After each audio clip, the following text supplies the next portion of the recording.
Hello dear students. मैं ऋषिकेश प्रजापति आप सभी छात्रों का अपने यूट्यूब चैनल बी एक्सेलेंट में स्वागत करता हूं।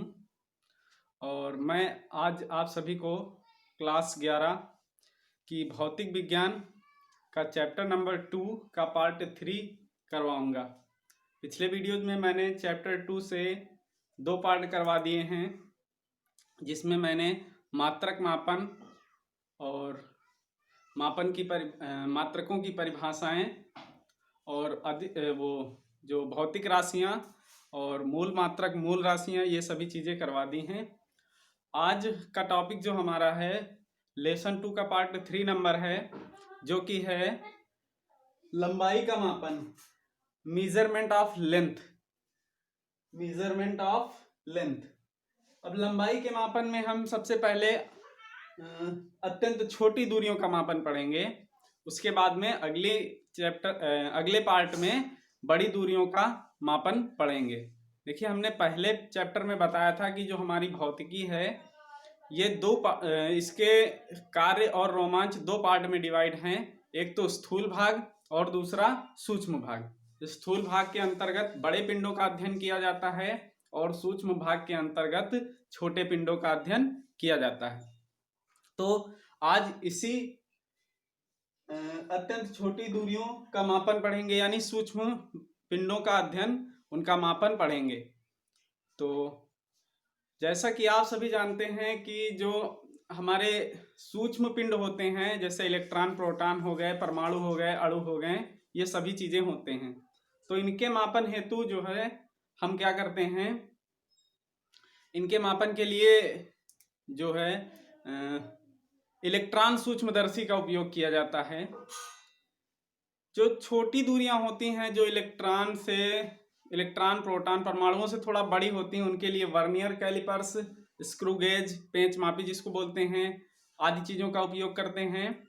और जब उससे भी छोटी दूरियां मापनी होती हैं, लगभग 10⁻⁻⁶ मीटर की दूरी तक अगर कोई पिंड को मापना है, उसकी त्रिज्या निकालनी है, उसकी लेंथ निकालनी है, तो उसके लिए हम प्रकाशिक सूक्ष्मदर्शी का उपयोग करते हैं। लेकिन उससे भी अगर छोटी दूरी है, मान लो 10⁻⁻10 यानी 1 एंगस्ट्रॉम बराबर 10⁻⁻10 मीटर की दूरी को मापना है, तो उसके लिए हम इलेक्ट्रॉन सूक्ष्मदर्शी का उपयोग करते हैं। लेकिन उससे भी बड़ी कोटि की अगर दूरियां हैं या लगभग वही कोटि की दूरियां, तो उनके मापन के लिए कुछ अप्रत्यक्ष विधियां भी होती हैं, जो फार्मूले पर आधारित होती हैं, सिद्धांतों पर आधारित होते हैं। उन सिद्धांतों के आधार पर उन दूरियों को हम मापते हैं। तो यहाँ पर पहले हम लोग हेडिंग लगाए हैं अत्यंत छोटी दूरियों का मापन। तो अत्यंत छोटी दूरियों का मापन में आप लोग लिखेंगे, हम बोल रहे हैं वो आपको कॉपी पर नोट करना है, इसकी परिभाषा या समझ लो जो भी इसके अंतर्गत आता है। लिखेंगे अत्यंत सूक्ष्म दूरियां जैसे इलेक्ट्रॉन, प्रोटॉन, परमाणु, अणु आदि के आकार, उनकी त्रिज्याएं और उनकी लंबाई मापने के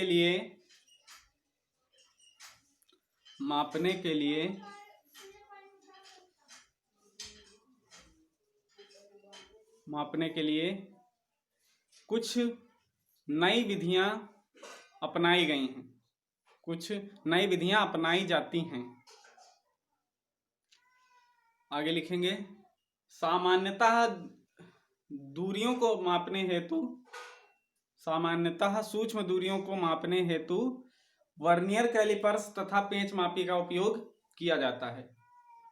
सामान्यतः सूक्ष्म दूरियों के मापन हेतु वर्नियर कैलिपर्स तथा पेंच मापी का उपयोग किया जाता है। वर्नियर कैलिपर्स एक स्केल होता है जिसकी अल्पत मांग जो होती है वर्नियर कैलिपर्स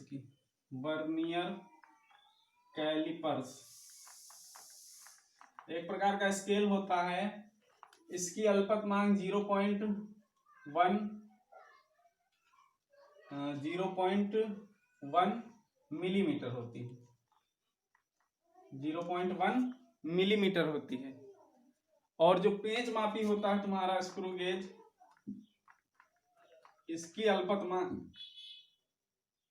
अल्पतमांक जो होती है 0.01 मिलीमीटर होती है, यानी कि इससे मिनिमम कितना मापा जा सकता है, 0.1 मिलीमीटर की दूरी को ही मापा जा सकता है वर्नियर कैलिपर से। अल्पतमांक का मतलब बहुत छोटी मांक, सबसे छोटी इसकी माप।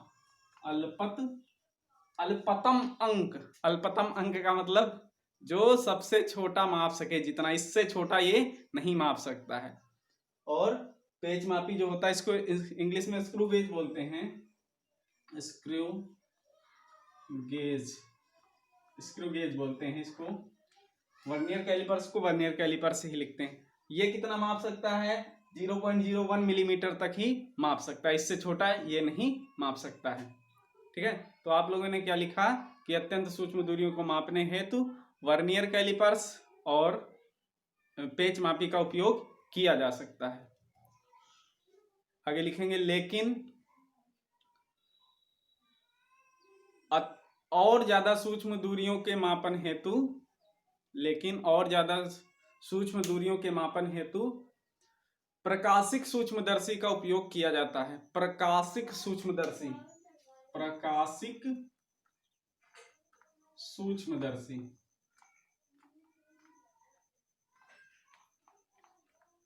इसको इंग्लिश में बोलते हैं फोटो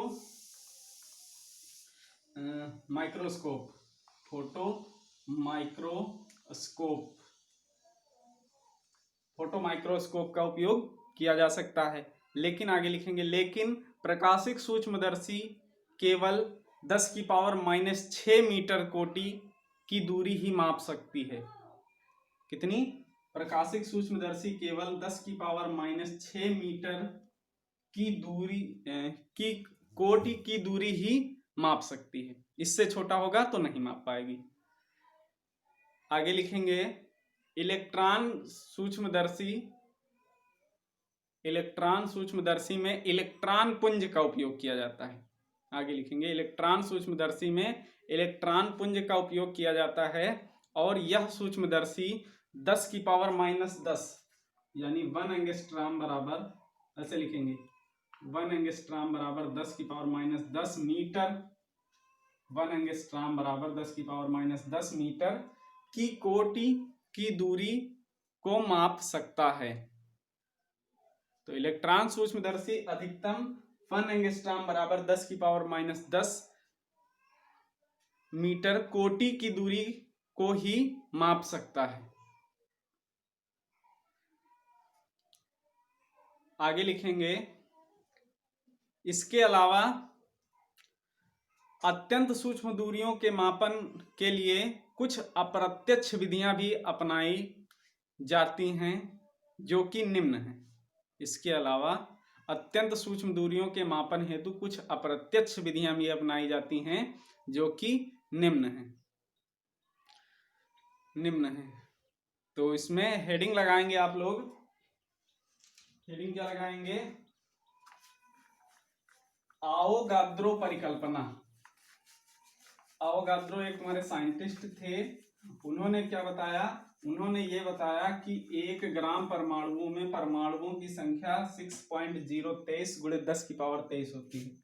तो पहले आप लोग हेडिंग लगाएंगे, अभी उसमें लिखा जाएगा आवोगाद्रो परिकल्पना। आवोगाद्रो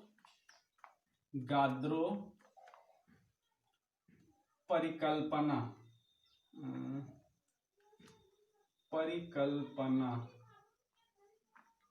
के आधार पर, आवोगाद्रो परिकल्पना के आधार पर परमाणुओं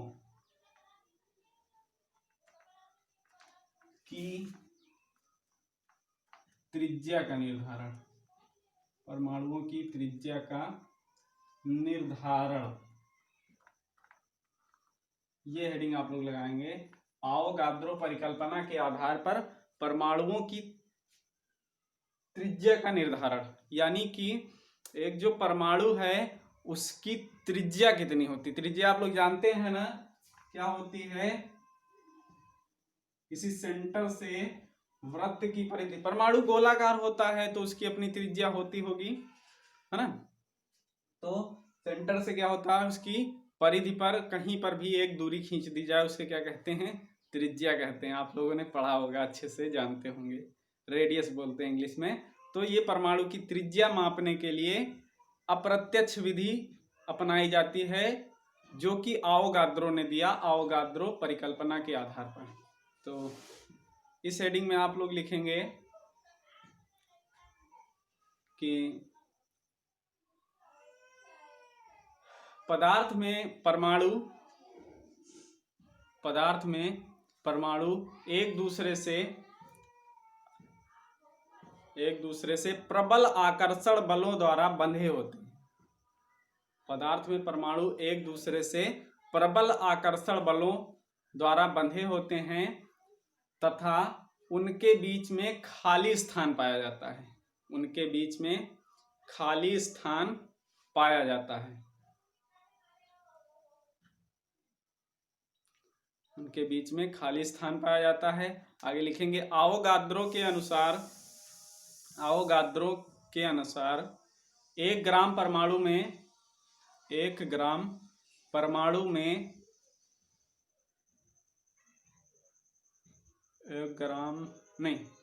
ग्राम पदार्थ, हाँ 1 ग्राम पदार्थ में परमाणुओं की संख्या 1 ग्राम पदार्थ में परमाणुओं की संख्या 6.023 गुणे 10 की पावर 23 6.023 गुणे 10 की पावर 23 होती है, जिसे आवोगाद्रो संख्या n कहते हैं। जिसे आवोगाद्रो संख्या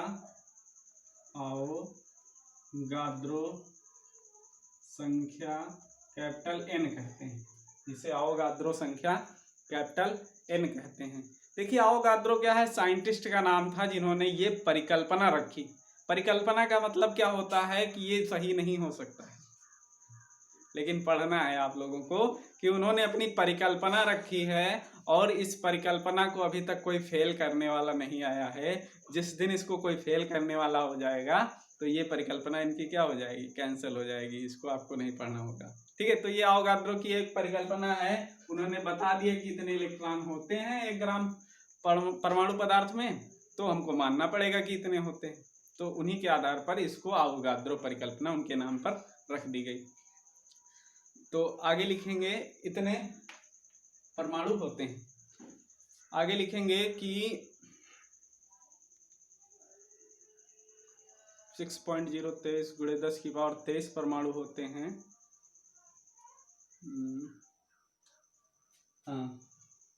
आगे लिखेंगे ये परमाणु पदार्थ का केवल 2/3 भाग ही घेरते हैं। ये परमाणु पदार्थ का केवल 2/3 भाग, 2/3 भाग ही घेरते हैं। बाकी 1/3 भाग में क्या होता है, खाली स्थान पाया जाता है। हमने बताया ना कि परमाणु एक दूसरे से बंधे होते हैं और बीच में कहीं कहीं पर खाली स्थान पाया जाता है, तो बीच बीच में खाली स्थान पाया जाता है। ये परमाणु केवल पदार्थ का 2/3 आयतन ही घेरते हैं। ये हो गया तुम्हारा परिकल्पना आवोगाद्रो। अब अगली लाइन से लिखेंगे आप लोग, अगली लाइन से लिखेंगे यदि पदार्थ का द्रव्यमान m हो, पदार्थ का द्रव्यमान स्मॉल m हो, पदार्थ का द्रव्यमान स्मॉल m हो और परमाणु भार कैपिटल M हो, परमाणु भार कैपिटल M हो, परमाणु भार कैपिटल M हो, पदार्थ का आयतन V हो, कैपिटल V। आगे लिखते रहेंगे काम लगा के, पदार्थ का आयतन कैपिटल V हो, पदार्थ का आयतन कैपिटल V हो, पदार्थ में परमाणुओं की संख्या स्मॉल n हो, पदार्थ में परमाणुओं की संख्या स्मॉल n हो तथा आवोगाद्रो संख्या कैपिटल N हो, तथा आवोगाद्रो संख्या कैपिटल N हो, और परमाणु की त्रिज्या स्मॉल आर हो, और परमाणु की त्रिज्या स्मॉल आर हो, और परमाणु की त्रिज्या स्मॉल आर हो, परमाणु की त्रिज्या स्मॉल आर हो। तो अगली लाइन से लिखेंगे आप लोग, 1 ग्राम पदार्थ में परमाणुओं की संख्या, 1 ग्राम पदार्थ में परमाणुओं की संख्या, 1 ग्राम पदार्थ में परमाणुओं की संख्या कितनी हो जाएगी, n/m। 1 ग्राम में कितने अणु, 6.023 गुणे 10⁻23, वो मान n का होता है, इतने अणु, और एक अणु का द्रव्यमान, एक अणु का द्रव्यमान। तो 1 ग्राम पदार्थ में परमाणुओं की संख्या कितनी हो जाएगी, n/m। अब बात कर लेते हैं m ग्राम, m ग्राम पदार्थ में, m ग्राम पदार्थ में परमाणुओं की संख्या, परमाणुओं की संख्या बराबर m गुणे n/m। 1 ग्राम में इतना है तो m ग्राम में कितना है, m गुना, बात समझ रहे हैं ना। पूरे पदार्थ का द्रव्यमान m है तो m ग्राम में कितना हो जाएगा, m गुना, कितना हो जाएगा। आगे लिखेंगे,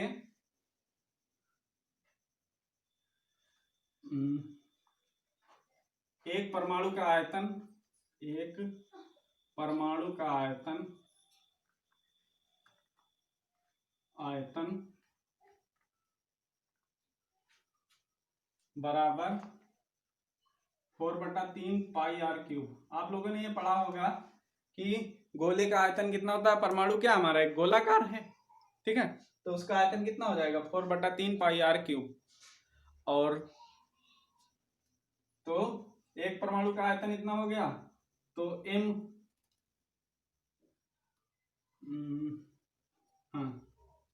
m ग्राम परमाणु का आयतन, m ग्राम परमाणुओं का, या m परमाणुओं का आयतन कह सकते हैं, केवल m ग्राम में लिखकर m परमाणुओं का आयतन, m परमाणुओं का आयतन बराबर, ये इतने संख्याएं हैं n/m, यहां पर लिख लेते हैं इसको,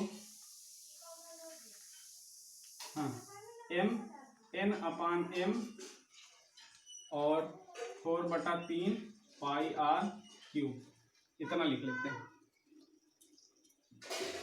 मतलब पूरे पदार्थ में जो परमाणुओं द्वारा घेरा गया आयतन है इतना है, परमाणुओं द्वारा, पूरे पदार्थ का आयतन नहीं, पूरे पदार्थ का आयतन v होगा, लेकिन परमाणु कितना घेरते हैं, 2/3 भाग ही घेरते हैं, 2/3।